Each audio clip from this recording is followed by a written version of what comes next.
नमस्कार दोस्तों, आप देख रहे हैं अपराध का जहां। मेरा नाम है चिराग गोठी।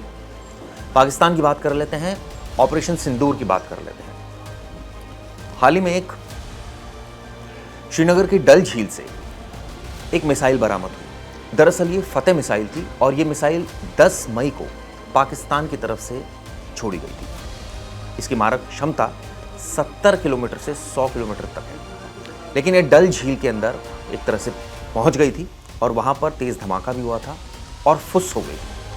फतेह मिसाइल थी, रॉकेट इसको कहा जाता है। अब इसका मलबा बरामद हुआ है और इससे ये साफ हो गया है कि पाकिस्तान ने जो हिमाकत की थी वो कहां तक की थी। श्रीनगर ऑब्वियसली रिहायशी इलाका, डल झील काफ़ी टूरिस्ट स्पॉट है, काफ़ी लोग यहाँ पर आते जाते हैं और आप सोचिए किस तरह से आम नागरिकों को निशाना बनाने के मकसद से ऐसा किया गया था। हालांकि पाकिस्तान का क्लेम था कि सैन्य ठिकानों पर कार्रवाई के लिए ऐसा किया गया था। हालांकि इसका कोई सबूत सामने नहीं आया, लेकिन अब ये जो मलबा मिला है, जो तस्वीरें भी आप देख रहे हैं, इसको लेकर पाकिस्तान का एक और फेलियर ये सामने आ गया है।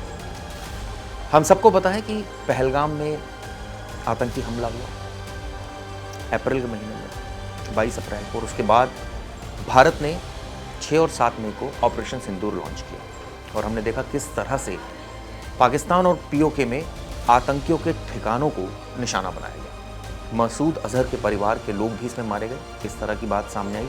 IC-814 का जो अपहरणकर्ता थे वो भी मारे गए।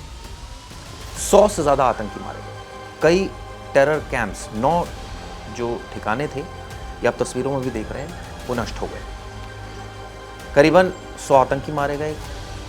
ये भी कहा गया कि 17 से 18 सैनिक भी मारे गए। हालांकि पाकिस्तान ने कहा कि आम नागरिकों को भी निशाना बनाया गया, लेकिन भारत ने इस बात की पुष्टि नहीं की। पाकिस्तान ने कहा कि 5 राफेल भी गिरा दिए गए भारत के। हालांकि भारत ने इस बात को नकार दिया। लेकिन अब जिस तरह से ये तस्वीर सामने आई है, उससे कई सवाल खड़े हो रहे हैं। पाकिस्तान का बार बार झूठ बेनकाब हो रहा है। हमने देखा किस तरह से पाकिस्तान ने उस समय जब ऑपरेशन सिंदूर लॉन्च किया गया था तो उसके बाद किस तरह से हिमाकत की थी। ड्रोन्स छोड़े थे, टर्की में ड्रोन्स थे और युद्ध जैसे हालात पैदा हो गए थे। 3 से 4 दिन हम सबको पता है कि क्या हालात थे। उसके बाद सीज़ फायर हुआ, फिर क्रेडिट वॉर हुई कि सीज़ फायर किसने कराया।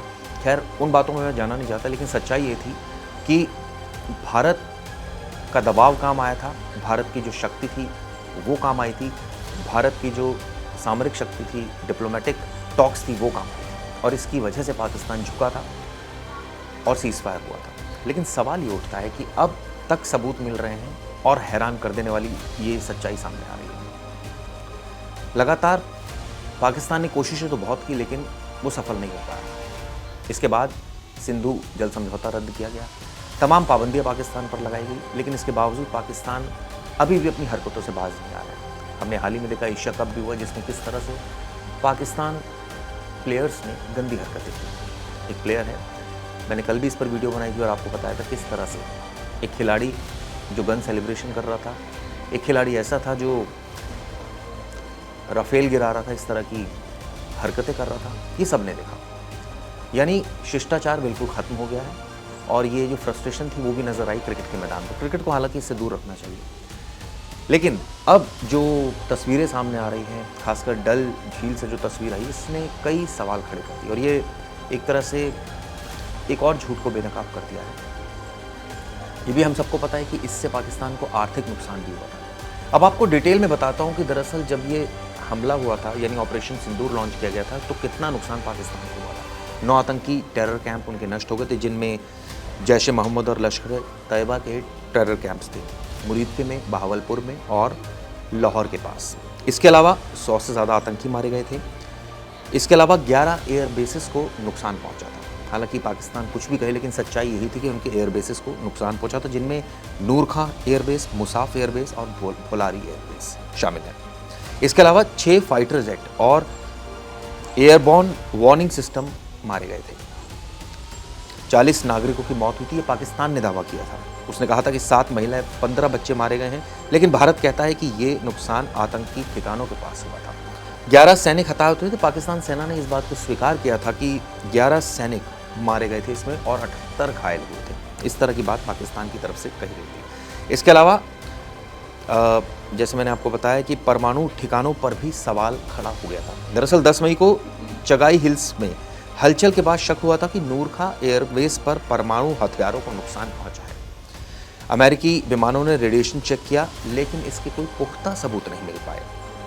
यानी एक तरह से कहा जाए कि रात 1 बजे के आसपास जब ऑपरेशन सिंदूर लॉन्च किया गया था, इसमें राफेल SU-30 और सुदर्शन क्रूज मिसाइल्स का इस्तेमाल किया गया था और आतंकी ठिकानों को खासकर निशाना बनाया गया था। इससे पाकिस्तान अभी तक उभरा नहीं और अभी तक उसकी जो फेलियर के सबूत लगातार मिल रहे हैं।